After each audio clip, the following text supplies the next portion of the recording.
Okay बड़ी इस episode की स्टार्टिंग में रूडो बता रहा होता है कि जब भी किसी को पिट में फेंका जाता है लोग सोचते हैं कि उनके साथ होता क्या है। अगले सीन में रूडो उसी पिट में होता है और उन मॉन्स्टर से बच के भाग रहा होता है जो उसे एपिसोड 1 की लास्ट में मिला था। लेकिन तभी दिखाया जाता है कि वो खाली एक मॉन्स्टर नहीं 3 मॉन्स्टर होते हैं। रूडो को समझ नहीं आ रहा होता कि आखिर उसके सामने वो चीज है क्या। ऐसा लग रहा है कि बस वो सब एक कचड़े का ढेर है। तभी एक मॉन्स्टर रूडो पे अटैक कर देता है लेकिन रूडो जंप मारकर वहां से बच जाता है। अब वो मॉन्स्टर एक एक कर रूडो पे अटैक करने लगते हैं लेकिन रूडो एक एक कर इन सब से बच रहा होता है। तभी रूडो को वहाँ पर कंकाल की खोपड़ी दिखाई देती है। रूडो चिल्लाते हुए कहता है वो लोग उसको कैसे इस जगह पर भेज सकते हैं। तभी रूडो वहीं पर नीचे गिर जाता है। इसके बाद वो कहता है कि इस जगह की जो हवा है वो बहुत ज्यादा घटिया है और अगर उसने ज्यादा सांस ली तो उसके फेफड़े भी खराब हो सकते हैं। रूडो के दिमाग में बस एक ही बात चल रही होती है कि उसको इस जगह से जल्द निकलना होगा। लेकिन सबसे पहले उसे अपनी जान बचाने के लिए एक सेफ जगह ढूंढनी होगी। लेकिन इस जगह पर कोई सेफ जगह है क्या नहीं। रूडो की हालत और भी ज्यादा खराब हो रही होती है। वो मॉन्स्टर रूडो की तरफ आने लगते हैं। रूडो बस वही सोच रहा होता है कि क्या मैं फिर से कुछ नहीं कर पाऊंगा। तभी वो रैक्टो को याद करता है और इसी के साथ उसके हाथ में एक एनर्जी फ्लो करती है। रूडो कहता है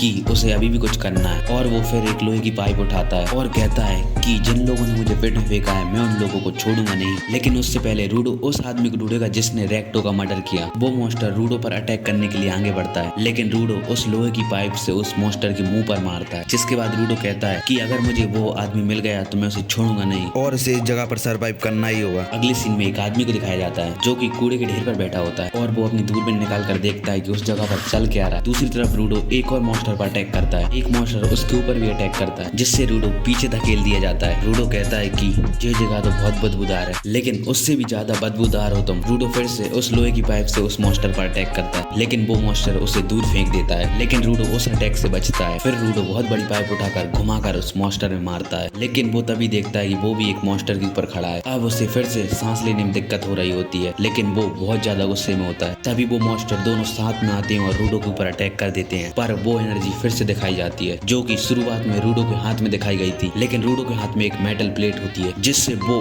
उस मॉन्स्टर को चीरता हुआ निकल जाता है और वो मॉन्स्टर खत्म हो जाता है। उन मॉन्स्टर से फाइट करते हुए रूडो की हालत खराब हो जाती है। तभी रूडो अपने पीछे देखता है कि उसके पीछे एक बड़ा मॉन्स्टर आ चुका है लेकिन वो मॉन्स्टर बाकी मॉन्स्टर से बहुत ज्यादा बड़ा होता है। उस मॉन्स्टर को देखकर रूडो भागने लगता है। वो मॉन्स्टर अपने हाथों को नीचे पटकता है जिससे वहां का कूड़ा कचरा हवा में उड़ने लगता है और इसी के साथ रूडो भी। जैसे ही रूडो की आंख खुलती है वो देखता है कि उसके सामने एक छतरी वाला बंदा खड़ा होता है। रूडो सोचने लगता है अबे यार ये बंदा कौन है। वो बंदा अब रूडो को उठाता है और उसको एक लात मारकर आगे फेंक देता है लेकिन वो बंदा आगे भी आता है और रूडो को उठाकर उसके मुंह पे एक मास्क लगा देता है। उस मास्क को पहनने के बाद रूडो फील करता है कि अब वो अच्छे से सांस ले पा रहा है। रूडो उस आदमी से पूछता है क्या तुम इस जगह पर ही रहते हो। आखिर तुम मुझे बता सकते हो कि आखिर यह जगह क्या चीज है और वो मॉन्स्टर कौन है। वो आदमी रूडो को चुप रहने के लिए कहता है लेकिन रूडो उससे फिर पूछता है कि आखिर यह जगह कौन सी है। बट वह आदमी रूडो को चुप रहने के लिए कहता है। रूडो उसको बताता है कि वह इस जगह पर थोड़ी देर पहले ही गिरा है और उसको इस जगह के बारे में कुछ भी नहीं पता। क्या हम लोग जमीन के अंदर हैं। अब वो आदमी रूडो को बताता है कि वो लोग जमीन के अंदर नहीं है लेकिन रूडो उस आदमी पर चिल्लाते हुए कहता है कि उसे कुछ भी सुनाई नहीं दे रहा। क्या वो और भी ज्यादा अच्छे से बोल सकता है। अब वो आदमी रूडो के ऊपर चिल्लाते हुए कहता है कि उसने कहा था कि हम लोग जमीन के अंदर नहीं है, वो लोग जमीन के ऊपर ही हैं। अब रूडो उसको देखने लगता है। वो आदमी रूडो को बताता है कि उसको इस जगह पर जितना भी कचरा दिखाई दे रहा है यह सारा का सारा उन्हीं लोगों ने फेंका है। जिन लोगों ने कचरा फेंका है वो है स्प्राइट। वो आदमी रूडो पे फिर से चिल्लाते हुए कहता है कि उसने पहले ही कहा था रूडो को चुप रहने के लिए लेकिन रूडो ने उस आदमी की बात नहीं मानी जिसकी वजह से उसके पीछे जो मॉन्स्टर है उन लोगों ने हम लोगों को ढूंढ लिया। वो जो मॉन्स्टर तुम्हें पीछे दिखाई दे रहा है ना वो सारे के सारे ड्रेस बीस्ट हैं और वो सारे के सारे बीस्ट कचड़े से बने हैं और इन लोगों को आम हथियारों से नहीं हारा जा सकता। वो मॉन्स्टर आवाज पर रिएक्ट करते हैं इसलिए वो रूडो को चुप रहने के लिए कह रहा था और इस जगह पर ड्रेस्ड बीस्ट बहुत स्पेशल है इसलिए वो अपने आप को छुपा के रखता है इन सब से। वो बताता है कि मैं ज्यादा ऊंची आवाज में बात करने वाला बंदा नहीं हूँ। जो अभी इतने ज्यादा चिल्ला रहा है ना वो सारी की सारी गलती तुम्हारी है। इतना सब कुछ कहने के बाद उस आदमी का अम्ब्रेला ट्रांसफॉर्म हो जाता है एक हथियार जैसी दिखने वाली चीज में। वो आदमी कहता है खैर जो कुछ भी हो मुझे इतने ज्यादा चिल्ला कर मजा तो आ रहा है लेकिन अब वक्त है थोड़ी गंदगी साफ करने का। अब वो मॉन्स्टर जैसे ही उस आदमी के ऊपर अटैक करने वाला होता है फिर वो आदमी अपनी छतरी का यूज करता है और जो उसकी छतरी है बहुत ज्यादा स्पीड में गोल गोल घूमने लगती है जिससे वो मॉन्स्टर खत्म होने लगता है। थोड़ी देर बाद वो मॉन्स्टर पूरा ही गायब हो जाता है। तभी रूडो के सामने उस मॉन्स्टर का एक पार्ट आकर गिरता है। अब रूडो देखता है कि वो मॉन्स्टर अब रीजनरेट नहीं कर रहा। रूडो उस अम्ब्रेला को बहुत गौर से देखता है और वो सोचता है कि इस अम्ब्रेला में खास क्या है। वो आदमी अब अपने सामने बहुत ज्यादा ड्रेस्ड बीस्ट को देखता है जिसे देखकर वो कहता है कि यहाँ पर ज्यादा भीड़ जमा हो चुकी है। वहाँ पर जितने ड्रेस्ड बीस्ट होते हैं वो सारे मिलकर उस उस आदमी पर अटैक कर देते हैं। वो आदमी अपने अम्ब्रेला की मदद से उन बीस्टों पर अटैक करना स्टार्ट कर देता है। वो आदमी फिर एक मॉन्स्टर को खत्म करता है, फिर दूसरे को, फिर तीसरे को। वो रूडो उस आदमी के कारनामे देखकर कहता है कि इसने पलक झपकते ही सारे मॉन्स्टर मार दिए। क्या उसके हाथ में कोई टैक है जो वो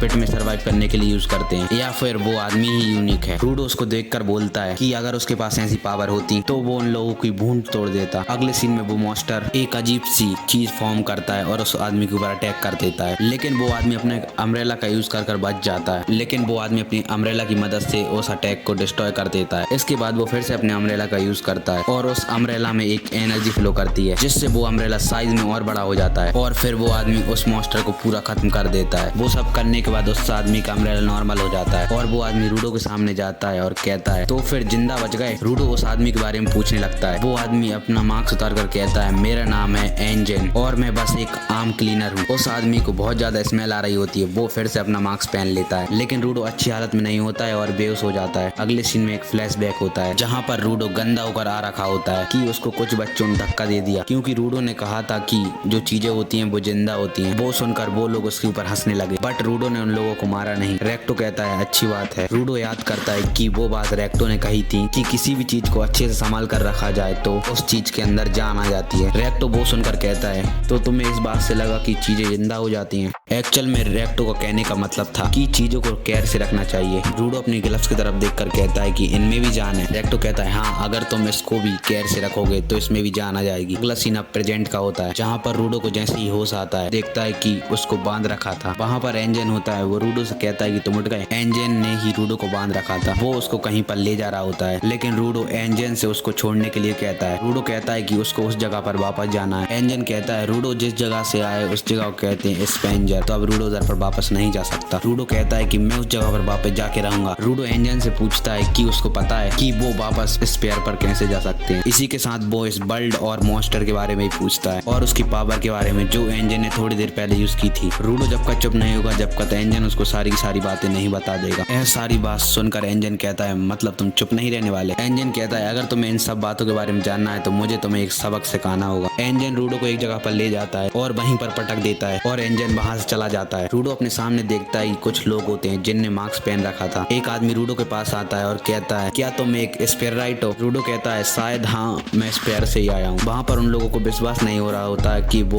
स्पेयर से आया है और वो जिंदा है। रूडो उनसे पूछता है कि आखिर तुम लोग कौन हो? लेकिन वो लोग तो वो बात कर रहे होते हैं, क्या स्पेयर के लोग हमारी जैसी भाषा बोलते हैं? एक आदमी बोलता है कि या झूठ है या सच। फिर दूसरा आदमी बोलता है कि मुझे नहीं लगता कि वो झूठ बोल रहा है, और वो रूडो का चेहरा छूने लगता है, लेकिन रूडो पीछे हट जाता है। ऐसा लग रहा था कि वो लोग रूडो के साथ अच्छा बर्ताव कर रहे हैं, लेकिन ऐसा नहीं होता। वो लोग रूडो को एक गाड़ी में बांध देते हैं। वो आदमी रूडो को बताता है कि वो लोग स्पेयर राइट को हट करते हैं क्योंकि वो लोग उनका कचरा हमारे वर्ल्ड में फेंकते हैं। अब वो लोग रूडो को कचरा खाने के लिए देते हैं और रूडो को अब वहाँ पर गुस्सा आता है और वो कहता है कि वो कचरा नहीं है, अब भी वो खाने लायक है। अब फिर से रूडो के हाथ में वही एनर्जी दिखाई जाती है। रूडो बहुत ज्यादा गुस्से में होता है और वो अपने आप को छुड़ा लेता है। रूडो उनसे कहता है, तुम्हें क्या लगता है तुम मेरे साथ जैसा चाहोगे वैसा कर लोगे? रूडो के चारों तरफ एनर्जी फ्लो कर रही होती है और जो उसके आसपास का सामान होता है वो हवा में उड़ने लगता है। ऊपर से एनजी वो सारी चीजें देख रहा होता है। रूडो के आसपास जो एनर्जी निकल रही होती है वो उसके ग्लव्स में से निकल रही होती है। रूडो एक चेन को पकड़ता है और वो एनर्जी उस चेन में भी आ जाती है और रूडो की आंखें भी बहुत ज्यादा लाल हो जाती हैं। एंजन बताता है कि जो लोग ऑब्जेक्ट में जान डाल देते हैं उन लोगों को क्यूबर्स कहा जाता है, लेकिन वो लोग भी रुकते नहीं हैं और रूडो पर अटैक करने लगते हैं, लेकिन रूडो ही उन पर सबसे पहले अटैक कर देता है। एक आदमी बोलता है कि जो क्यूबर्स हैं वो ऑब्जेक्ट के बिना हेल्पलेस हैं। तभी एक आदमी रूडो पर अटैक कर देता है, जिसकी वजह से रूडो का जो ऑब्जेक्ट है उसके हाथ से छूट जाता है, लेकिन रूडो भी एक टायर को पकड़ लेता है और उसका यूज करता है अपनी एनर्जी के साथ और वो टायर कुछ ऐसा बन जाता है। एंजन वहां पर चौंकते हुए कहता है, क्या वो बंदा एक से ज्यादा ऑब्जेक्ट का यूज कर सकता है? दूसरी तरफ रूडो